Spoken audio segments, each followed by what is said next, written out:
पौर्णिमा, परंतु आजच्या पौर्णिमेला अध्यात्मशास्त्रानुसार अध्यात्मामध्ये फार थोडेसे अनन्यसाधारण महत्व आहे. वास्तविक गुरुपूजनाचा दिवस हा प्रतिपद आहे, परंतु सर्वजण या पौर्णिमेला गुरुपौर्णिमा म्हणून ओळखतात.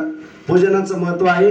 कशामुळे गुरुपौर्णिमा करायची, का करतो आपण, तर सर्वात महत्वाचं ज्यांनी आपल्याला अंधकाराकडून प्रकाशाकडे नेण्याचं वाट दाखवलेली आहे. याच्याकरता एक छोटासा प्रसंग आहे बरं का. आईसाहेबांचा प्रसंग आहे. माणसाचे 2 जन्म होत असतात बरं का. ब्राह्मण समाजामध्ये आपण बघतो त्यांचं द्विज कर्म केलं जातं. कशा करता करतात, मौजी बंधन त्याला आपण म्हणतो. तर ते त्यांचा तिथून पुढे दुसरा जन्म सुरू होतो. अर्थात जोपर्यंत नेमतं पण संपत नाही आणि जाणतं पण सुरू होत नाही तोपर्यंत दुसरा जन्म होत नाही. पहा, 1400 वर्षाचे चांगदेव महाराज सर्वांना माहित आहे बरं का. जास्त काही मला पण हे नाही, परंतु जे काही वाचलेले ते तुमच्या समोर प्रतिपादन करण्याचा प्रयत्न करणार आहे. येत जे जे मी बोले प्रभू तुमचे जे शिकविले, या कारणे अवधारे जे आपुले आपण देवा. 1400 वर्षाचे चांगदेव महाराज सर्वांना माहिती आहे. चांगदेव महाराज माहिती आहे. चांगदेव महाराज वाघावर बसलेले चांगदेव महाराज माहिती आहे. चांगदेव महाराज माहिती बरं. आज ऐका, चांगदेव महाराज हे महान तपस्वी होते. त्यांनी, आता माणसाला आयुष्य किती वर्षाचं आहे, 100 वर्षाचं आयुष्य आहे, तर त्यांनी 14 वेळा यमराजाला परत पाठवलं होतं. किती वेळा? 14 वेळा. आपल्याला कुठं यम येतोय आणि कुंकड घेऊन जातोय आपल्याला पापणी लावली तरी मेळ लागत नाही, परंतु त्यांच्याकडे एक योग सामर्थ्य होतं. त्या सामर्थ्याच्या बळावरती चांगदेव महाराजांनी 14 वेळा यमाला, म्हणजे 1400 वर्ष त्यांचं आयुष्य बरं का. 1400 वर्षाच्या आयुष्यामध्ये चांगदेव महाराज जगत होते. एवढे महान तपस्वी होते की त्यांच्या दरबारामध्ये मृतदेह आणून ठेवायचे लोक, मडे समोर आणून ठेवायचे आणि त्यांची समाधी उत्थान झाल्याच्या नंतर ते काहीतरी पाणी अभिमंत्रित घ्यायचे आणि त्यांच्यावर जे शिंपडलं की माणसं जिवंत व्हायचे. अर्थात त्यांचाही ते काळ घालवत होते आणि समोरच्यावर आलेली जी काही हानी आहे, अर्थात जे काही मेलेले माणसं त्यांच्यावर सुद्धा आलेलं जे काही संकट आहे, अर्थात त्यांना सुद्धा उठवून बसत होते, म्हणजे जिवंत करत होते, झोपेतून उठवल्यासारखं उठत होते. असे असणारे 1400 वर्ष जगणारे चांगदेव महाराज जोपर्यंत मुक्ताबाई साहेबांची भेट झाली नाही तोपर्यंत त्यांचा दुसरा जन्म झाला नाही. अर्थात ज्या वेळेस ज्ञानोबारायांनी सर्व भावंडांना भेटण्याची वेळ आली, पत्र लिहावं सगळ्यांनी विचारलं. त्या दरबारामधून ज्ञानोबाराय आणि सर्व संत मंडळी जात होते. त्यांनी सांगितलं काय इथं सर्व माणसं ठेवलेले, तर त्यांनी सांगितलं की या ठिकाणी आता हे महाराज उठणार आहेत. मंत्राचं पाणी आमच्या अंगावरती शिंपडून, या लोकांवरती शिंपडून यांना मेलेल्या अवस्थेतून जागृत अवस्थेमध्ये आणणार आहेत, अर्थात जिवंत करणार आहेत. ज्ञानोबाराय म्हणले त्यांना एवढी तपश्चर्या करण्याची काय गरज आहे. त्यांनी पाणी हातामध्ये घेतलं आणि शिंपडलं की माणसं जिवंत झाली. आता आपल्या लोकांचा एक नियम आहे बरं का, ज्याच्याकडून जेवढा लवकर गुण येईल लोक त्याच्या मागे पळत राहतात. अर्थात त्यांना गुरु बदलायला टाइम लागत नाही, फक्त गुण लवकर आला पाहिजे. त्यांना सांगितलं ना इथं नारळ फोडल्याच्या नंतर असं असं होतंय, लोकांची लगे लाईनच लागली पाहिजे त्याच्यामुळे. दादा या लाईनचं लई कुठं नाही पाहत. आता वारीमध्ये आम्ही गेलो नवनाथ महाराजांना, आम्ही एवढी लाईन, अवकाशाला मी लाईनच जात 2 तास एक महिला रांगेमध्ये उभा राहील. नवनाथ महाराजांना विचार, 2 तास रांगेमध्ये उभा राहिली, जवळ आल्याच्या नंतर ती रांग होती दाढी कटिंग करण्याची. काही उपयोग लाईन मध्ये काय आहे काय नाही. बिस्किट पुड्याची लाईन दिसली लागली लाईन मध्ये, पाणी बॉटलची लाईन दिसली लागली लाईन मध्ये. तसं लाईनच्या लाईन मध्ये राहण्याची काय गरज आहे. ज्ञानोबारायांनी सांगितलं, अहो आमच्याकडे सामर्थ्य, श्री गुरूंचं सामर्थ्य ज्ञानोबारायांनी दाखवलं, म्हणजे एवढे यांच्या पाया पडण्याची गरज नाही. परंतु चांगदेव महाराजांची समाधी उत्थान झाल्याच्या नंतर चांगदेव महाराजांच्या समोर एकही मनुष्य दिसला नाही. त्यांनी विचारलं कसं काय. लोकांनी सांगितलं की 4 भावंड आलते, त्यांनी हातामध्ये पाणी घेतलं, आमच्या या लोकांवरती टाकलं की सर्वजण तटातटा उठून बसले. चांगदेव महाराजांना प्रश्न पडला, त्यांना त्यांची भेट घ्यायची आहे बरं का. माणसाने एवढं डोकेबाज असलं पाहिजे, कमीत कमी चांगदेवा एवढं तरी डोकेबाज असलं पाहिजे, म्हणजे आपल्याकडे आपल्यापेक्षा श्रेष्ठ माणूस आहेत एवढं ओळखण्याची पात्रता दुसऱ्यामध्ये असली पाहिजे. अर्थात आपल्याकडे आपल्यापेक्षा श्रेष्ठ माणसं आल्याच्या नंतर त्यांना भेटण्याची इच्छा असावी, एवढं तरी आपल्याकडे ज्ञान असावं. पण काही काही माणसाकडे तेवढं सुद्धा ज्ञान नसतं. ते काय करतात, खरं ते माझं म्हणत नाही, माझंच खरं म्हणत. खरं ते माझं म्हणत नाही, जे खरं आहे त्याचं माझं म्हणून लोक तसं नाही करीत. नाही माझंच खरं आहे बरं का. त्यांना म्हणावं लागतं नाही बरोबर आहे तुमचंच खरं आहे, तेव्हा ते नीट चलत येत, नाही ते नीट चलत नाहीत. तसं चांगदेव महाराजांनी विचार केला, अरे एवढं योगाचं सामर्थ्य बळ पुण्य आपण या लोकांकरता साचवून यांच्यावर टाकून यांना जिवंत करत होतो, परंतु असे कोण महात्मे आहेत की त्यांनी या लोकांना जिवंत करून आपल्यासमोर उठवून पाठवलं, म्हणून त्यांची भेट घ्यायची आहे. परंतु पहिले भेटी करता आता काही मोबाईल नव्हते, व्हॉट्सअप नव्हतं, काही नव्हतं, पत्रिका छापायच्या नव्हत्या. त्यांनी सांगितलं कुठल्या तरी पत्राच्या द्वारे आपण त्यांच्यापर्यंत गेलं पाहिजे, म्हणून पत्र हातामध्ये घेतलं आणि लिहिण्याकरता बसले. परंतु काय लिहावं हा प्रश्न चांगदेव महाराजांच्या समोर पडला बरं का. काय लिहावं त्या पत्रामध्ये?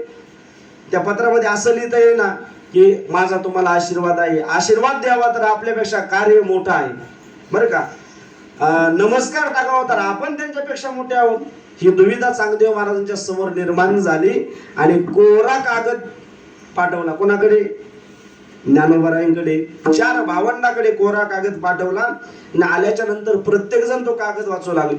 निवृत्तीनाथ महाराजांनी बघितला, सोपान काका महाराजांनी बघितला, मुक्ताबाई साहेबांकडे गेला आणि बघितला आणि विचारलं कोणाचा कागद आहे? म्हणले चांगदेव महाराजांनी आपल्याला पत्र पाठवलं.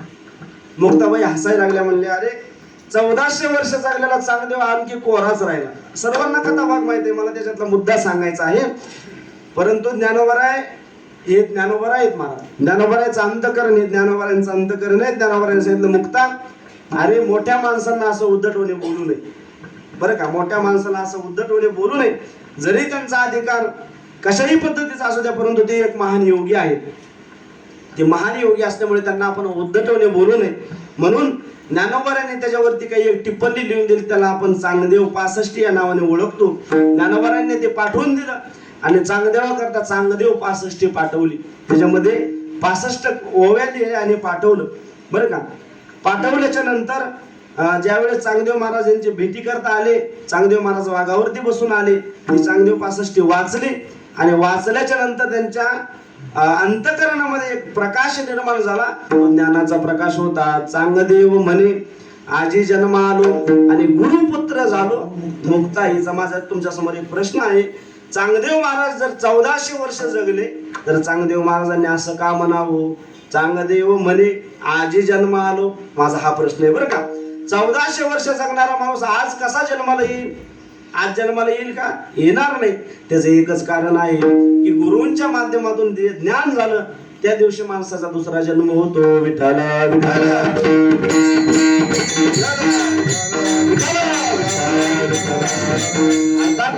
चांगदेव महाराजांच्या जीवनामध्ये मुक्ताबाईकडून ज्ञानोबारायांकडून जे ज्ञान मिळालं त्या ज्ञानाच्या जोरावरती चांगदेव महाराज आज जन्माला आले, अर्थात त्यांना ज्ञानाची प्राप्ती झाली. अर्थात अज्ञानाकडून ज्ञानाकडे आणण्याचं जे काम करतात त्यांना काय म्हणायचं तर त्यांना श्री गुरु म्हणायचं बरं का. ते काय करतात तर आपल्याला जे काही अज्ञान आहे त्या अज्ञान अंधकाराकडून ज्ञानाकडे उजेडाकडे नेण्याचं काम करतात.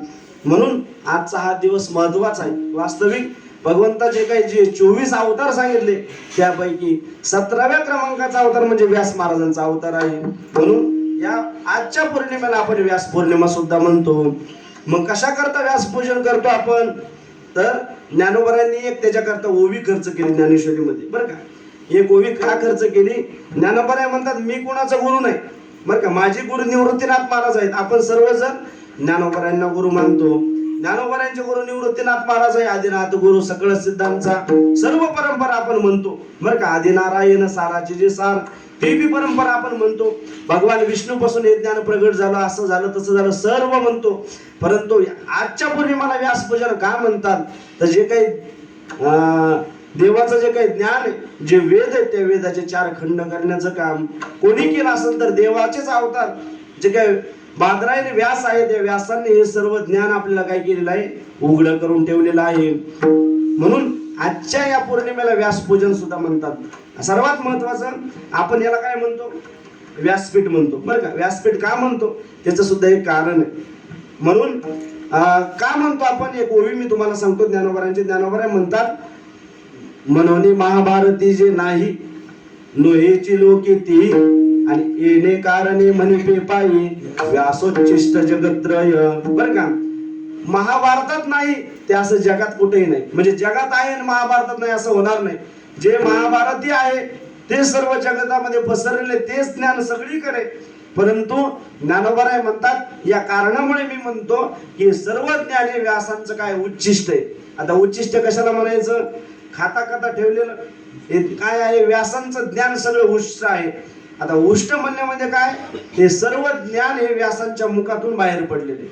म्हणजे जेवढे काही 18 पुराण आहेत बरं का, 6 शास्त्र असतील, जेवढे काही आपल्याला धर्माचं जे काही ज्ञान आहे ते व्यासांच्या माध्यमातून आपल्यापर्यंत पोहोचल्यामुळे आपण आजच्या पौर्णिमेला व्यास पौर्णिमा म्हणतो. आणि हे आता ते व्यास काय आता आपल्याला प्रचलित दिसू शकतात का, नाही. परंतु त्यांनी कोणाला तरी शिकवलं, त्यांनी कोणाला तरी शिकवलं आणि ते परंपरेने ज्ञान आपल्यापर्यंत येतं. म्हणून आता आपण त्या व्यास महाराजांची तर पूजा करतोच, परंतु आपल्याला ज्यांनी शिकवलं आपण त्यांना व्यासांच्या स्थानावरती पाहतो बरं का, या व्यासांच्या नारदांच्या गादीवरती आपण पाहतो. म्हणून करता आपल्या जीवनामध्ये जे काही आपले गुरु आहेत ते व्यास आहेत, अशा भावनेने आपण त्यांचं पूजन करतो की त्यांच्या माध्यमातून आपल्याला 4-2 गोष्टी शिकण्याकरता मिळाल्या. म्हणून व्यास म्हणून आपण आपल्या गुरुजींची पूजा करतो. म्हणून याला व्यास पौर्णिमा म्हणतात, सर्वच जण करतात. म्हणून आजच्या या पौर्णिमेला अनन्य साधारण महत्व आहे बरं का. शास्त्रामध्ये आपण जर धांदोळा घेतला तर गुरुजींचं अनन्य साधारण महत्व जीवनामध्ये आहे. गुरु जर नसतील तर आपल्याला इकडं तिकडे भटकावं लागेल. विठाला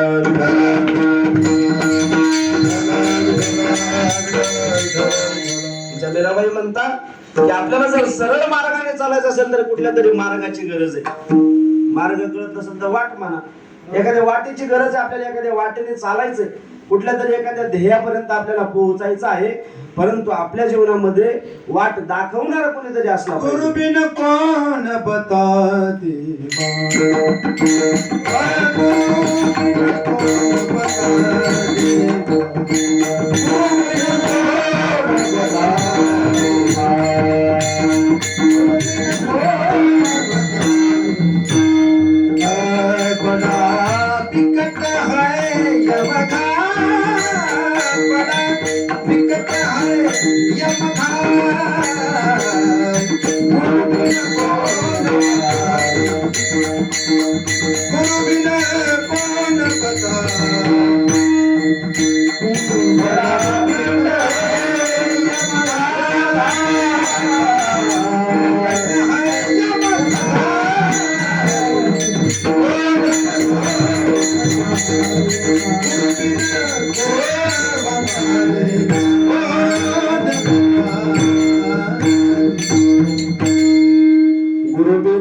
बतावे बाट आणि बडा बिकट आहे यमघाट. या संसार तागरातून यमाच्या तावडीतून सोडवण्याकरता गुरुबीन कोण बतावे वाट. तुम्ही कुठेही जा जगामध्ये, परंतु आत्मज्ञान बिन कहा भटकत हे, कहा मथुरा काशी. बर का, मीराबाई म्हणतात आत्मज्ञान तुला झालेलं नाही आणि तू इकडे तिकडे काशी मथुरा करण्याकरता फिरत आहेस, परंतु त्याचा काही उपयोग होत नाही बरं का. म्हणून आत्मज्ञान जर आपल्याला पाहिजे असेल, आपल्याला काही आपल्या स्वस्वरूपाची ओळख करून घ्यायची असेल तर आपल्याला सच्चिंतन मनन निधी ध्यासन ज्यांच्या संगतीमध्ये करतं ते आपल्याला काय करतात, वाट दाखवतात. सर्वात महत्वाचं ते आपल्याला स्वस्वरूपाचं ज्ञान करून देतात. म्हणजे काय करतात, काही एखादी वेगळी वस्तू आणून देतात का, नाही. आपल्याच जवळ असणारा आपलं जे काही ज्ञान आहे त्याच्यावरती आलेली काजळी ते बाजूला करतात आणि आपल्याला ते ज्ञान करून देतात. महाराज म्हणतात, महाराज एवढंच आहे, काजळीच बाजूला काढायची ना तर आम्ही काढू. तो काय कंदील आहे का, कंदील आहे का त्याची काजळी बाहेर काढायची. अहो कंदीलच आहे, आपल्याकडेही कंदील आहे त्यांच्याकडेही कंदील आहे, तेही कंदीलच पुसतात. आणि काही काही माणसं सुद्धा कंदील पुसतात. आपल्या कंदील पुसण्यामध्ये आणि त्यांच्या कंदील पुसण्यामध्ये थोडासा फरक आहे. पहा बरं का, कसा फरक आहे तुम्हाला कळायला ना, काही मी बोललेलं कळतंय ना. कंदील माहिती ना जुन्या काळामधला, त्याला काजळीच्या आतमधून. आपल्या कंदील पुसण्यामध्ये आणि श्री गुरूंच्या कंदील पुसण्यामध्ये एक छोटासा फरक आहे. कसा फरक आहे, आपणही कंदील पुसतोय बरं का नवनाथ महाराज, पण आपण कंदील वरून पुसतोय बरं का. आपला कंदील पुसणं म्हणजे वरून एक नंबर चकाकी, अहो तोड त्याच्यामध्ये दिसतंय आपलं. एवढा कंदील आपण स्वच्छ पुसलेला आहे, काच आपण स्वच्छ पुसलेला आहे. परंतु श्री गुरु रूपी जे काही हात आहेत ना, ते हात काय करतात, ते आतमध्ये घुसतात आणि आतमधून कंदील काय करतात, पुसतात. तो काच आहे ना, आतमधून पुसतात आणि आतमधून पुसल्यामुळे आतमधला प्रकाश काय होतोय, बाहेर येतो. साधं उदाहरण आहे हे, काही वेदांतातलं उदाहरण नाही किंवा जड काही नाही, आपल्या जीवनातलं दैनंदिन उदाहरण आहे. काच आतमधून पुसल्यानंतर बाहेर प्रकाश पडतो.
बाबांनी प्रमाण दिलं, जे जे दृष्टी दिसे ते ते ब्रह्मरूप आणि एका जनार्दनी दीप उजळीला. नाथ महाराजांचं प्रमाण आहे. महाराज म्हणतात, श्री गुरु कृपेने आमचा जो दीप आहे तो उजळला गेला. असा दीप म्हणजे अर्थात तो काही काजळी आलेला जो काही काच आहे तो त्यांनी काही बाहेरून उजळलेला नाही, काय केला तर आतमधून उजळला. म्हणून करता आज आपल्या जीवनामध्ये आपण कुणाचं तरी मार्गदर्शन घेणं गरजेचं आहे. म्हणून आजची ही विशेष पौर्णिमा आपण या ठिकाणी साजरी करत आहात. आज गुरुपौर्णिमा असल्यामुळे चिंतन आपल्याला पाहायला भेटतं. ज्ञानोबारायांच्या जीवनामध्ये आपण जर विचारलं, ज्ञानोबाराय तुमच्या जीवनामध्ये गुरुजींचं काही महत्व आहे का, तर आपल्याला ज्ञानोबारायांच्या जीवनामध्ये अनन्य साधारण गुरुजींचं महत्व आहे. ज्ञानेश्वरीमध्ये एकही अध्याय असा नाही की तिथं गुरुजींचं वर्णन केलेलं नाही बरं का. त्यांचे गुरुजी म्हणजे त्यांचे निवृत्तीनाथ महाराजच आहेत, परंतु त्यांनी त्यांचा एकही शब्द मोडला नाही. ज्ञानोबाराय समाधी घेत असताना स्वतः देवांच्या आणि निवृत्तीनाथ महाराजांच्या डोळ्यामध्ये अश्रू यावेत एवढं ज्ञानोबारायांचं जीवन हे काय होतं, निष्कलंकी होतं. नाथ महाराजांना जर विचारलं तुमच्या जीवनामध्ये, तर ते म्हणतात श्री गुरु भेटले ज्ञानदेव. ज्ञानोबाराय आमचे कोण आहेत, तर श्री गुरु आहेत. आज आपण ज्ञानाचं माहेरघर ज्याला म्हणतो त्याला आळंदी म्हणतात बरं का. शिक्षणाचं माहेरघर पुणे, परंतु आध्यात्मिक ज्ञानाचं माहेरघर आळंदीच. आळंदीमध्ये आपण का म्हणतो माहेरघर, तर पंढरपूर पेक्षा आळंदीला का महत्व जास्त आहे, त्या उनी थोर महिमा या कशामुळे आहे. यात्रे अलंकापुरा येते तेथे आवडते विठ्ठला, पांडुरंग प्रसन्नपणे केले दिने या ज्ञाना. काय पांडुरंगाचं अतिव प्रेम कोणत्या भक्तावर आहे, तर ते म्हणतात यात्रे अलंकापुरा येते. जे आळंदीला येतात त्यांच्यावरती जास्त प्रेम आहे.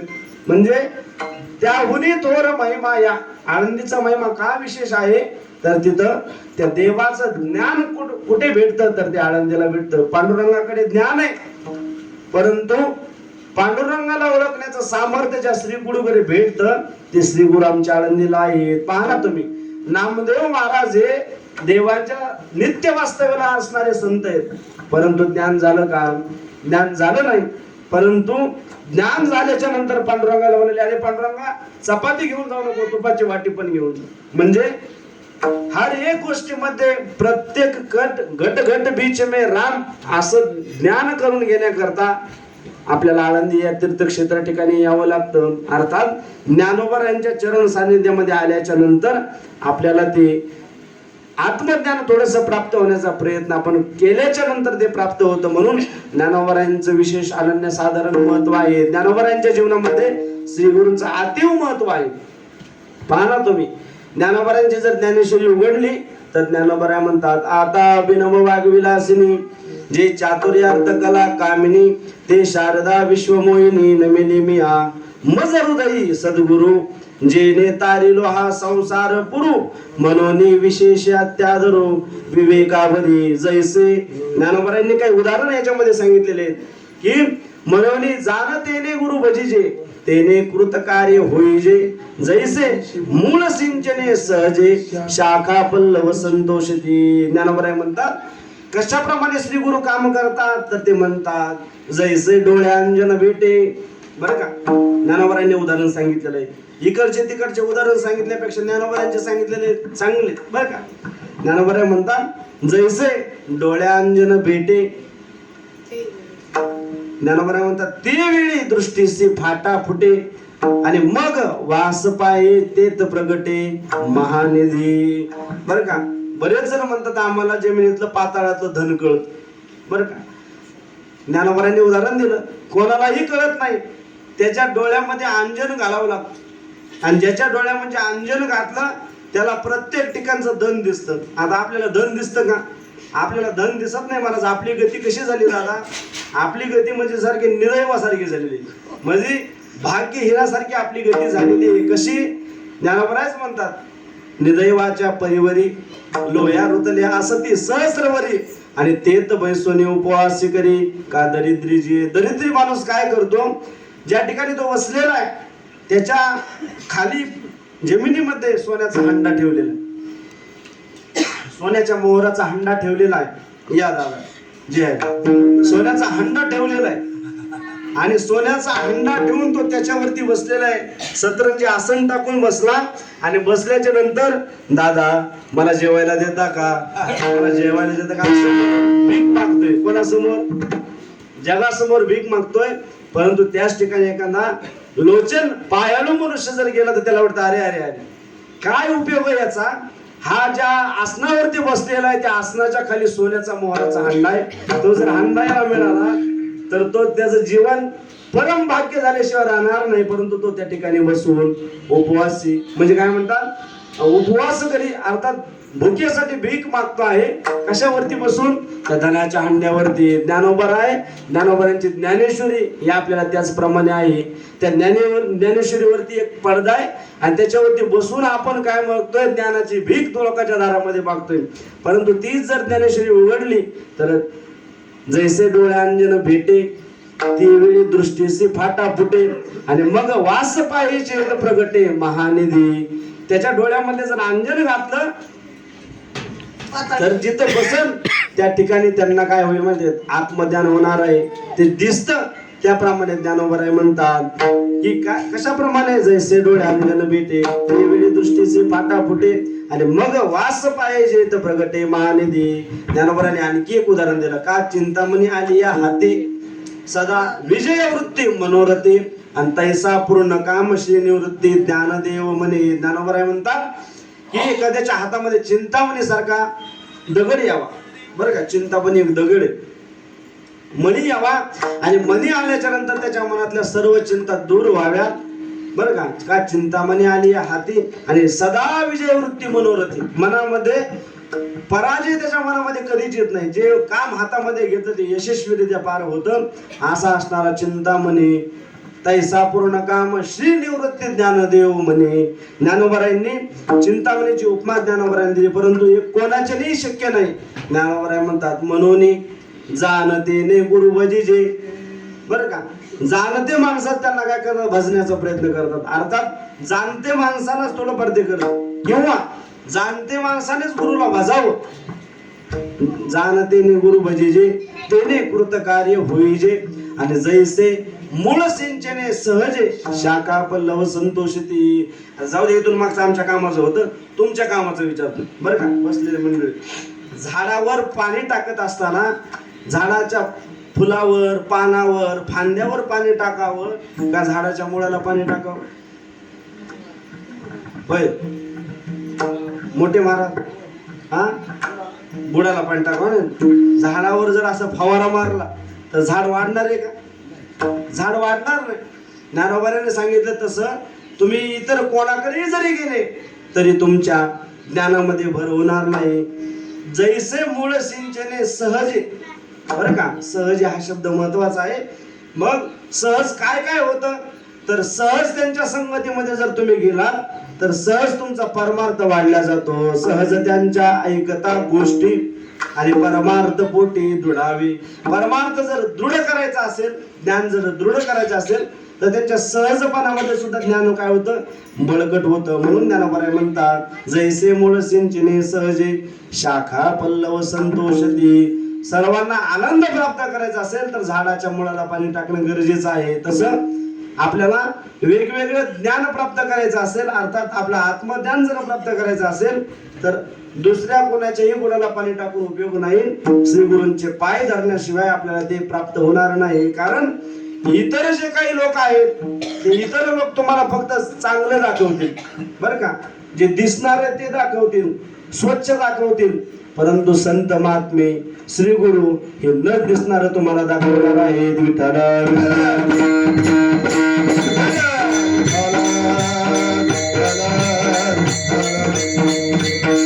रवी दीप हिरा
तुकोबराय म्हणतात की संत महात्मे श्री गुरु रूपी जे काही संत आहेत ते काय करतात तर आपल्याला अदृश्य गोष्ट दाखवतात, बरं का. अदृश्य असणारा परमार्थ आपल्या हातावरती आणून ठेवतात, बरं का. आपल्याला दाखवतात, त्याचं ज्ञान करून देतात संत आपल्याला. श्री गुरु आपल्याला त्याचं काय करतात तर ज्ञान करून देतात. परंतु त्यांनी काही तुलनात्मक गोष्टी या ठिकाणी सांगितल्या. रवी, बरं का, रवी म्हणजे सूर्य. हा सूर्य आहे ना, उगवणारा दररोज उगवतो आणि मावळतो. हा सूर्य अर्थात तो उगवतही नाही आणि मावळतही नाही, आपणच गोल गोल फिरतोय. परंतु हा सूर्य काय करतो तर ज्या दिसण्यासारख्या वस्तू आहेत तेवढ्याच दाखवतो, बरं का. दिसण्यासारख्या वस्तू आहेत तेवढ्याच दाखवतो. अर्थात हे सर्व पत्र्याचं शेड, पकवाज, माईक, टाळ, कपडे, माणसं, हा सूर्य प्रकाशमान झाल्याच्या नंतर, उदयाला आल्याच्या नंतर तेवढ्या गोष्टी दाखवतो. परंतु श्री गुरु रूपी जे सूर्य आहेत ते अदृश्य दर्शनी. संतांच्या ज्ञानोबरायांची आणखी एक ओळ आहे, बरं का. ज्ञानोबराय तर त्या सूर्याचं नवल करतात. नवल उदयाला चंडांशु आद्वयाब्जी विकासू वंद्वाता, बरं का. एक राहिलं कडवं, मावळवीत विश्वाभासू नवल उदयाला चंडांशु आद्वयाब्जी विकास वंद्वाता, बरं का. आपल्या जीवनामध्ये असलेला अंधकार, अज्ञान हे मावळण्याचं काम, बरं का, कोण करतं तर हा चित सूर्य करतो. आणि हा जो काही भौम सूर्य आहे, हा भौम सूर्य काय करतो आपल्याला दिसणाऱ्या गोष्टी दाखवतो. परंतु अदृश्य दर्शनी संतांच्या, पहा ना तुम्ही, जीवन जगल्याच्या नंतर जीवनामध्ये ज्या काही गोष्टी दिसणार ते या सूर्यामध्ये म्हणा. अर्थात संसारिक गोष्टी ज्या सूर्याने दिसतात त्याला हा सूर्य म्हणा, आणि परमार्थिक गोष्टी ज्या सूर्याने दिसतात त्याला श्री गुरु रूपी सूर्य म्हणा. विठ्ठल विठ्ठल.